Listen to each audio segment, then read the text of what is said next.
एक बड़ा इंपॉर्टेंट बयान जो है राना सनाउल्लाह साहब ने दिया है। इसमें उन्होंने कहा है जी इस वक्त मुल्क के 5 बड़ों के दरमियान एतमाद साजी होनी चाहिए। अब ये 5 बड़े कौन है जिनके बारे में उन्होंने कहा है? उन्होंने कहा उनके दरमियान जब तक एतमाद साजी नहीं होगी तो मेरे और आमिर डोगर की सतह पर हम कोशिश करते रहेंगे, लेकिन इससे ब्रेक थ्रू नहीं होगा। इसके अलावा पंजाब बार काउंसिल ने जनाब वकला की हड़ताल के बावजूद कराची एक अदालत में टिकटॉकर रजब भट्ट की वकालत करने पर एडवोकेट मियां अली इशफाक का प्रैक्टिस लाइसेंस जो है वो जनाब मुअत्तल कर दिया गया है। सोशल मीडिया के ऊपर एक वायरल वीडियो में एक हिंदू तहा पसंद ये धमकी देते हुए कहता है जी कि अगर बांग्लादेशी खिलाड़ी आईपीएल में खेलने आए तो हम उनको मारेंगे, और शाहरुख खान अगर अपनी टीम में किसी बांग्लादेशी खिलाड़ी को खेलने देते हैं तो हम उनको भी मारेंगे।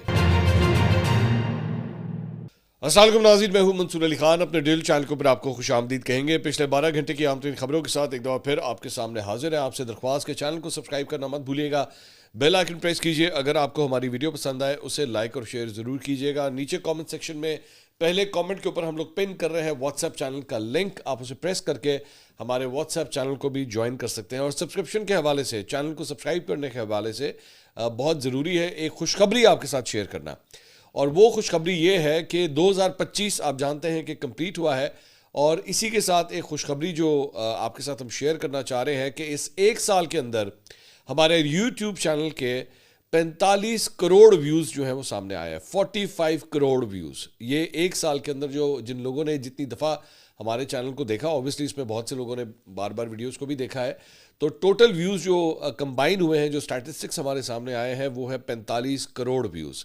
और इस एक साल के अंदर 2025 के अंदर हमने तकरीबन 12 लाख सब्सक्राइबर्स जो हैं वो ऐड किए हैं। यानी 12 महीनों में 12 लाख सब्सक्राइबर्स जो है वो हमने ऐड किए हैं। आपकी मोहब्बतों का, आपके प्यार का, आपके एतमाद का, आपके ट्रस्ट का बहुत बहुत शुक्रिया। मैंने सोचा सबसे पहले खुशखबरी जो है वो 2026 में जब ये नंबर्स हमारे पास ये कंप्लीट हुए हैं तो ये नंबर्स जो हैं वो आपके साथ शेयर किए जाएँ। अच्छा जी, ख़बरें काफ़ी इंटरेस्टिंग हैं, बल्कि आज तो शाहरुख खान के हवाले से भी एक ख़बर जो है वो व्लॉग का हिस्सा होगी। आगे चल के ये ख़बर मैं आपके साथ शेयर करूंगा कि जनाब शाहरुख खान के पीछे जो है वहाँ के कट्टर हिंदू जो है वो उनके पीछे पड़ गए हैं और उन्हें गद्दार तक के सर्टिफिकेट जो है वो दिए जा रहे हैं। मामला हुआ क्या है, इसकी थोड़ी सी डिटेल्स जो है वो मैं अभी आपके साथ शेयर करता हूँ, लेकिन सबसे पहले ज़रा पाकिस्तानी सियासत के हवाले से बात करना चाहेंगे। और ख़बर यही है कि जनाब कल जुमेरात का दिन था, इमरान खान साहब से मुलाकात का दिन था। कल भी उनकी मुलाकात जो है वो नहीं हो सकी। 6 रहनुमाओं के नाम जो है वो पाकिस्तान तहरीक-ए-इंसाफ की जानिब से दिए गए थे, लेकिन उन 6 में से भी सिर्फ 2 एक्चुअली अडयाला जेल आए, 4 आए ही नहीं वहाँ पे सिरे से उनसे मिलने के लिए। और उसमें मुलाकात के लिए आने वालों में MNA जमाल एहसन खान और MPA इकबाल खटक जो है वो शामिल थे। फिर इसमें 4 रहनुमा डॉक्टर अमजद, सगवतुल्ला, उस्मान भटानी और शुएब अमीर अवान जो है वो मुलाकात के लिए आए ही नहीं। और बाद में मुलाकात का वक्त ख़त्म होने के बाद वो जो 2 अफराद थे वो भी उसके बाद वापस चले गए। अब जो एक बयानिया बनाया था सुहेल अफरीदी साहब ने कि मज़ामत होगी तो मफामत होगी, तो फिलहाल तो लग रहा है कि जैसे अडयाला के बाहर पाकिस्तान तहरीक-ए-इंसाफ की तरफ से तो कोई मज़ामत नहीं हो रही। अगर कोई मज़ामत हो भी रही है तो उनकी बहनों की तरफ से हो रही है, लेकिन जो पाकिस्तान तहरीक-ए-इंसाफ है वो किसी मज़ामती मूड के अंदर नहीं लग रही। अगर ज़्यादा से ज़्यादा कोई मज़ामत के लिए लोग आते भी हैं तो वो 2-3-400 लोग अगर आ गए, और वो भी फिर आहिस्ता आहिस्ता वो तादाद जो है वो कम हो जाती है जब उनकी बहनों के साथ वो लोग आके बैठते हैं। उसके बाद वो सिस्टम भी जो है वो आगे मज़ीद नज़र नहीं आता। इसके अलावा एक बड़ा इंपॉर्टेंट बयान जो है राना सनाउल्लाह साहब ने दिया है, कल हामिद मीर साहब के शो के अंदर आए हुए थे। उसमें उन्होंने कहा है जी इस वक्त मुल्क के 5 बड़ों के दरमियान एतमाद साजी होनी चाहिए। अब ये 5 बड़े कौन हैं जिनके बारे में उन्होंने कहा है? उन्होंने कहा जी ये 5 बड़े हैं वज़ीर आज़म शहबाज शरीफ, नवाज शरीफ, सदर आसिफ अली ज़रदारी, इमरान खान, और एक वो हैं जिन्हें सब जानते हैं। अब मुझे लगता है ये फीड माशाल्लाह से मुनीर की बात की जा रही है कि उनको शामिल करके ये 5 बड़े जो हैं इनमें आपस में किसी किस्म की कोई एतमाद साजी, ट्रस्ट लेवल जो है होना चाहिए। उन्होंने कहा उनके दरमियान जब तक एतमाद साजी नहीं होगी या आपस में कोई रब्ता नहीं होगा, एक दूसरे पर यकीन नहीं होगा, तो मेरे और आमिर डोगर की सतह पर हम कोशिश करते रहेंगे, लेकिन इससे ब्रेक थ्रू नहीं होगा। आमिर डोगर साहब पाकिस्तान तहरीक-ए-इंसाफ के सीनियर रहनुमा हैं, वो भी इस शो के अंदर ही मौजूद थे। उन्होंने कहा इन 5 में से एक मुसलसल गालियां दे रहा है, बाकी किसी लीडर ने उनके बारे में नामुनासिब अल्फाज इस्तेमाल नहीं किया। ये सिलसिला बंद होना चाहिए। सियासतदानों को आपस में एक दूसरे के खिलाफ गैर अखलाकी बात नहीं करनी चाहिए। शोहदा के खिलाफ PTI अकाउंट्स में ट्रोलिंग हो रही है।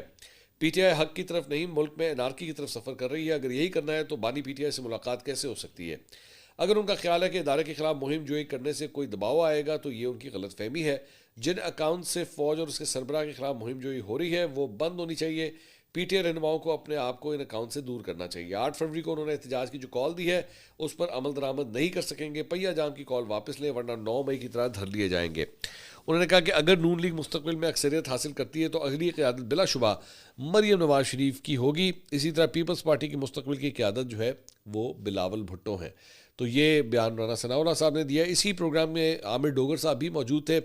उन्होंने कहा कि एहतजाज करना आइन और कानून के अंदर हर सियासी जमात का हक है। क्या आज से पहले इस मुल्क में पहिया जाम हड़तालें नहीं हुई?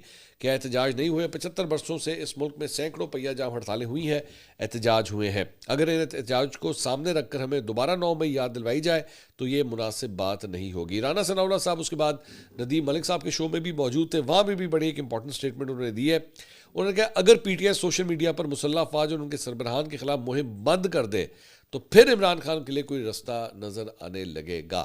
तो ये बड़ी इंपॉर्टेंट स्टेटमेंट है। अगर आप उनके सोशल मीडिया के लोगों को जो है वो अगर संभाल लें या वो जिस किस्म के कमेंट करते हैं अगर वो बंद कर दें तो राना साहब कह रहे हैं कि इमरान खान साहब के लिए कोई स्पेस जो है वो निकल सकती है। इसके अलावा सोशल मीडिया के जहाँ पे बात हो रही है तो इस्लामाबाद हाई कोर्ट में इमरान खान के एक्स के सोशल मीडिया अकाउंट को बंद करने से मुतल्लिक दरख्वास्त 21 जनवरी को समाअत के लिए मुकर्रर कर दी गई है। रजिस्ट्रार ऑफिस की जानिब से जारी कॉज लिस्ट के तहत केस की समाअत जस्टिस अरबाब मोहम्मद ताहिर करेंगे और अदालती रिकॉर्ड के मुताबिक अदालती हुक्म के बावजूद इमरान खान की जानिब से ताहाल जवाब जमा नहीं करवाया गया है।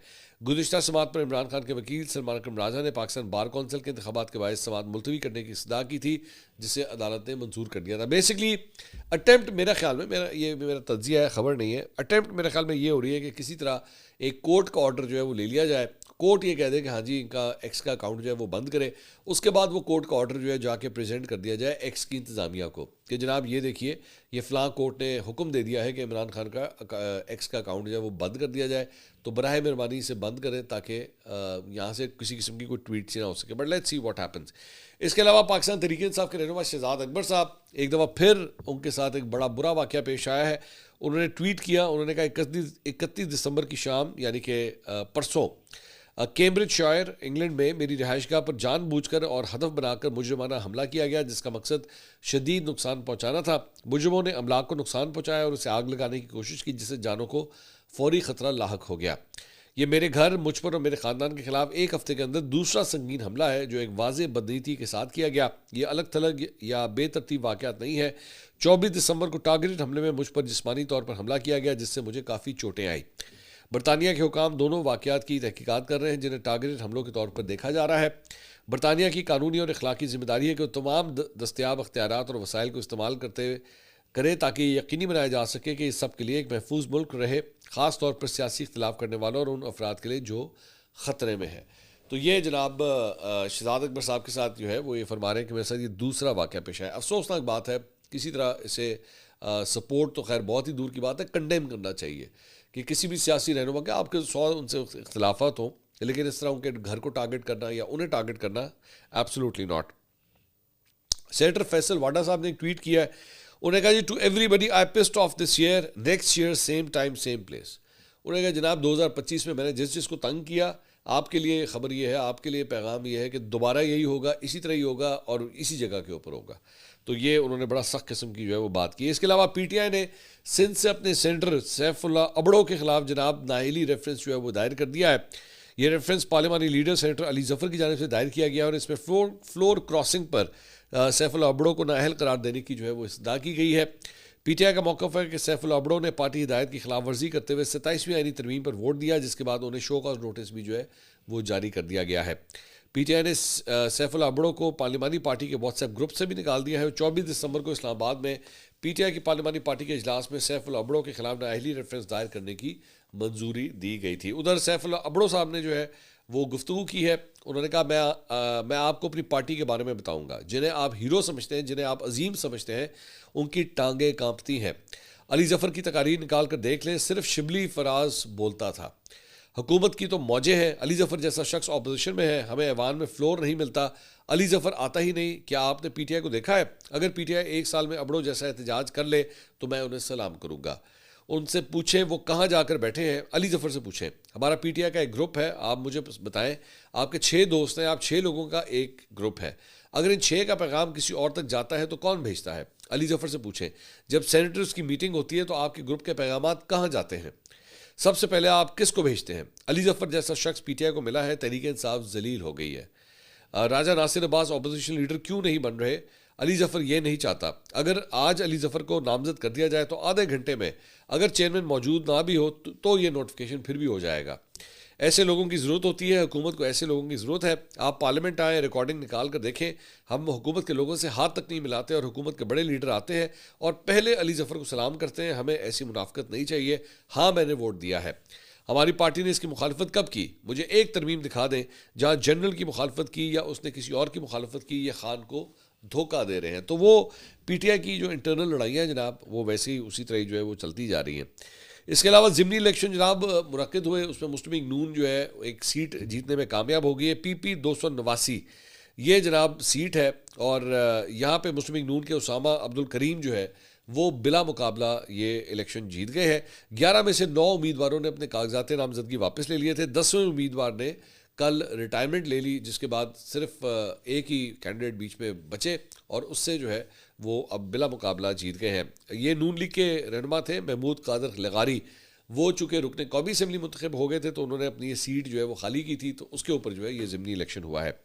इसके अलावा इलेक्शन कमीशन ने NA 96 फैसलाबाद और NA 185 DG खान समेत मुख्तलिफ हल्कों में होने वाले ज़िमनी इंतखाबात के दौरान ज़ाब्ता अखलाक की खिलाफ वर्जियों पर कार्रवाई करते हुए मुतअद्दिद सियासी शख्सियात को नोटिस जारी किए हैं।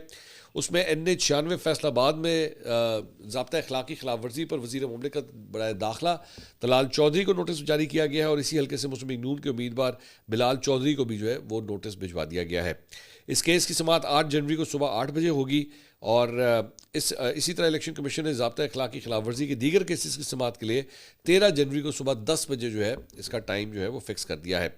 दूसरी जानिब पीटीआई की रहनुमा doctor Yasmeen Rashid NA 130 election tribunal से नवाज शरीफ साहब के हक़ में एक फ़ैसला आया था, तो अब उस सिलसिले में उन्होंने इस फैसले के ख़िलाफ़ जो है वो आला अदालत में जाने का फ़ैसला किया है और इसे कोर्ट में जो है वो चैलेंज करेंगे। उनके वकील राना मुदस्सर उमर को जो है ये हिदायत दे दी गई है डॉक्टर यास्मीन राशिद की तरफ से और उन्हें कहा है कि जी इस इलेक्शन ट्रिब्यूनल के फैसले को फौरी तौर पर अदालत में चैलेंज किया जाए।